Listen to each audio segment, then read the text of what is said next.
Hello dear friends, how are you? Hope so you are happy and healthy. उम्मीद है आप सभी स्वस्थ और सुरक्षित होंगे। How to boost the memory power. बहुत ज़्यादा आजकल प्रॉब्लम है कि लोगों को चीज़ें भूल जाती हैं, लोगों को याद ही नहीं रहता है। So how to boost the memory power. So मैं आज आपको 6 इंपॉर्टेंट एक्सरसाइज या 6 इंपॉर्टेंट स्टेप्स बताऊंगी जिससे आपका ब्रेन पावर जो होगा वो इम्प्रूव होगा। तो सबसे इम्पॉर्टेंट चीज़ ये होती है कि ब्रेन हमारे बॉडी का पार्ट है। जिस तरह से हमें स्लिम ट्रिम होने के लिए एक्सरसाइज करना होता है, जिम जाना होता है, अपनी बॉडी का स्टेमिना बढ़ाने के लिए हमें कार्डियो एक्सरसाइज करनी पड़ती है, उसी तरह से ब्रेन को भी एक्टिवेट करने के लिए, ब्रेन के मेमोरी पावर को भी बढ़ाने के लिए हमें कुछ ना कुछ एक्सरसाइज ज़रूर करनी चाहिए। जब तक आप ब्रेन पे लोड नहीं दोगे तो ब्रेन आपका एक्टिवेटेड नहीं होगा, सिमुलेटेड मोड में नहीं जाएगा। Brain is nothing, it's like a computer. एक बिग कंप्यूटर की तरह ब्रेन वर्क करता है, या फिर ये कह लीजिए कि कंप्यूटर से भी ज़्यादा। जब हम कंप्यूटर में कोई इनपुट डालते हैं या कोई डाटा डालते हैं तो वो नेटवर्किंग के थ्रू वो एक आउटपुट में उसके बाद कन्वर्ट होता है। It's like the brain. जब हमारी बॉडी में मान लीजिए कोई चोट लग जाती है या कोई सुई चुभ गई तो हमारे जो बॉडी के सेंसेस होते हैं वो न्यूरॉन्स के थ्रू वो बॉडी ब्रेन को भेजती हैं और ब्रेन को पता चलता है कि चोट लग गई, पेन हो रहा है, फिर वो रिटर्न सिग्नल्स देती हैं। So brain is like a big computer. अब ब्रेन को इम्प्रूव करने के लिए, ब्रेन मेमोरी को इम्प्रूव करने के लिए neurons is very important factor. एक रिसर्च में ये पाया गया है कि जो न्यूरॉन्स का डेंस होता है या न्यूरॉन्स के जो रीजनरेशन होता है या जनरेशन्स होता है वो 1 to 13 ईयर्स की एज में ज़्यादा होता है। लेकिन जैसे जैसे एज बढ़ने लगती है तो न्यूरॉन्स का जनरेशन एक्टिवेशन स्लो होने लगता है। अगर लोग अपने ब्रेन का यूज़ नहीं करते तो एक टाइम के बाद वो स्टॉप भी हो जाता है। बट आप लोगों को पता होना चाहिए कि एक एडल्ट के अप्रॉक्स 100 बिलियंस न्यूरॉन्स वर्क करते हैं और ये एक नेटवर्क की तरह होता है। लगभग 100 ट्राइलियंस न्यूरॉन्स पॉइंट्स होते हैं जो एक दूसरे से कनेक्टेड होते हैं। अगर आपको मेमोरी बढ़ाना है, ब्रेन को इम्प्रूव करना है, ब्रेन थॉट्स को इम्प्रूव करना है, तो सबसे इम्पॉर्टेंट चीज़ ये होती है कि आपको ब्रेन पे लोड देना होता है। ब्रेन पे लोड आप कैसे दे सकते हैं? मोस्ट इम्पॉर्टेंट थिंग ये होती है कि ब्रेन पे लोड देने के लिए आपको ब्रेन से काम करना पड़ेगा। जिस तरह से लोहा अगर पड़ा रहता है, चाकू खाली पड़ी रहती है तो उसमें जंग लग जाता है, वो कोई यूज़ का नहीं होता, इसी तरह से हमारा ब्रेन है। So utilise your brain in proper way. Then first and most important thing ये होता है कि आपको ऐसी एक्सरसाइज करनी चाहिए जो आपके ब्रेन को इम्प्रूव करे। Then I am telling first exercise. First exercise is, आपको पता होना चाहिए कि हमारे बॉडी में जो हैंड की पॉम्स हैं और लेग की पॉम्स, इसमें बहुत सारे पॉइंट्स ऐसे होते हैं जो कि आपके ब्रेन को रीएक्टिवेट करते हैं या फिर न्यूरॉन्स को एक्टिवेट मोड में डालते हैं। सो इन अ मॉर्निंग, हो सके तो आप इवनिंग में भी करिए। फर्स्ट स्टेप, आप राइट हैंड लीजिए और राइट हैंड का जो ये आपका हैंड है, थंब और ये फर्स्ट फिंगर, ऐसे इसको फोल्ड करिए और इसको प्रेस करिए।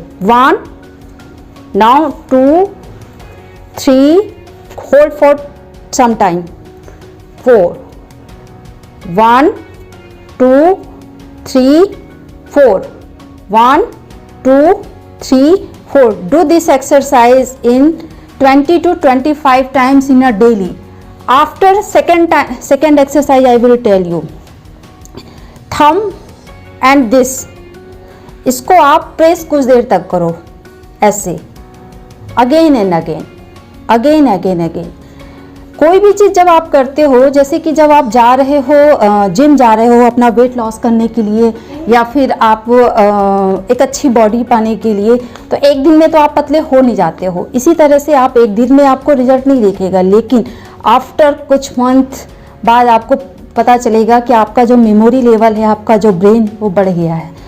थर्ड इम्पॉर्टेंट थिंग ये होती है, हमारे ब्रेन में ऑक्सीजन की सप्लाई बहुत इम्पॉर्टेंट होती है। जब हम नॉर्मल वर्क करते हैं डेली लाइफ में तो हमारा जो ऑक्सीजन रेट होता है वो बहुत नॉर्मल होता है, नॉर्मल होता है। कोई ना कोई ऐसी एक्सरसाइज या कोई ना कोई ऐसी एक्टिविटीज़ आप अपनी लाइफ में ज़रूर करिए कि जो आपका ऑक्सीजन सप्लाई है वो बढ़े। इसके लिए आप कार्डियो कर सकते हैं, रनिंग कर सकते हैं, आप डांसिंग कर सकते हैं, या फिर कह लीजिए आप साइकिलिंग कर सकते हैं। आपको अपना हार्ट रेट बढ़ाना है, अब हार्ट रेट बढ़ाने के लिए आप जो भी आपको समझ में आता है वो सारी चीज़ें कर सकते हैं। स्किपिंग, रनिंग, डांसिंग, जॉगिंग, कुछ भी कर सकते हैं। सो 24 घंटे में कम से कम 15 मिनट का टाइम आप अपने हार्ट रेट को दीजिए और ऑक्सीजन सप्लाई को दीजिए। जब आपकी ऑक्सीजन सप्लाई सही होती है तो आपका जो ब्रेन होता है उसको बूस्ट मिलता है और आपकी जो ब्रेन की फंक्शनिंग होती है वो वेरी स्ट्रांग होती है। Memory and thought processing improve होता है। अगर किसी को बीपी और शुगर का भी प्रॉब्लम है तो अगर ऑक्सीजन रेट बढ़ जाता है या फिर कह लीजिए कि आपका हार्ट रेट इम्प्रूव होता है तो वो भी ठीक हो जाता है। सो एक तरह से दो चीज़ें हो गई, आपकी मेमोरी भी स्ट्रांग हो गई और साथ ही साथ आपका जो कोई बीमारी भी है वो भी खत्म हो रही है। So do this in daily. Recalling daily activity. अक्सर क्या होता है कि हम जो पूरा दिन काम करते हैं वो अपने जब सोने जाने से पहले कुछ देर तक आप रिकॉल किया करिए कि आपने क्या क्या काम किया। उससे क्या होता है, आपका जो ब्रेन होता है ब्रेन फंक्शन से इम्प्रूव होता है। Recalling is very important. Whole day में आपने कौन कौन सी चीज़ें की जो कि इम्पॉर्टेंट है, इसको एक स्टोरीज के फॉर्म में, जैसे कि मैं आज सुबह उठा, फिर उसके बाद घूमा, मॉर्निंग वॉक पे गया, उसके बाद मैंने बुक पढ़ी, उसके बाद मैंने न्यूज़ देखा, उसके बाद मैं नहाया धोया तैयार, ऐसे करके एक स्टोरी के फॉर्म में उसको रिकॉल ज़रूर कीजिए। रिकॉलिंग करने से भी हमारे जो न्यूरॉन्स होते हैं वो वाइब्रेट होते हैं और वाइब्रेशन से उनमें रिजनरेशन का प्रोसेस होता है। Now and most important thing, after that जिस तरह से हम ब्रेन को एक्टिवेट करते हैं उसके बाद ब्रेन को रिलैक्स करना भी इम्पॉर्टेंट होता है। जैसे जब आप कोई एक्सरसाइज करते हो उसके बाद हम रिलैक्स भी होते हैं। सोने जाने से पहले, बेड में जाने से पहले आप अपने माइंड को थोड़ा सा शांत भी करो। आप रिलैक्स कैसे कर सकते हैं? रिलैक्स करने के लिए बहुत सारे म्यूजिक्स आते हैं, बहुत सारे आपके नाइट अफर्मेशंस आते हैं जिसको आप सुनिए। मैंने एक नाइट अफर्मेशंस पे वीडियो बनाया है, आपको अगर अच्छा लगे तो आप उसको जाके देख सकते हैं। और आप सॉफ्ट म्यूज़िक को सुन के अपने ब्रेन को रिलैक्स कर सकते हैं। ये 6 स्टेप्स हैं जो कि आप डेली करिए और आप डेली करेंगे तो I am sure that, I am very confident कि आपका जो ब्रेन है उसको बूस्ट मिलेगा और आपका जो मेमोरी पावर है या फिर जो आपकी याददाश्त क्षमता है वो बढ़ेगी। लेकिन ये मैं बार बार कह रही हूँ कि कोई भी चीज़ तुरंत नहीं मिलती, एक दिन में ही आप रिजल्ट नहीं पा सकते। आपको ये एक्टिविटी लॉन्ग टर्म तक करनी पड़ेगी। So do this in for long term.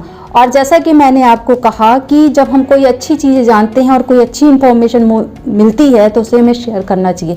अगर आपको मेरा वीडियो अच्छा लगे या फिर आपको कोई इसमें से ऐसी इन्फॉर्मेशन है जो आपको लगता है कि आपके दोस्तों को शेयर करनी चाहिए या फ्रेंड्स को शेयर करनी चाहिए, फैमिली में शेयर करनी चाहिए, तो प्लीज़ शेयर करिए और उनको भी इसका लाभ मिले। वीडियो अच्छी लगी हो तो please like, share and subscribe. Thank you so much. धन्यवाद।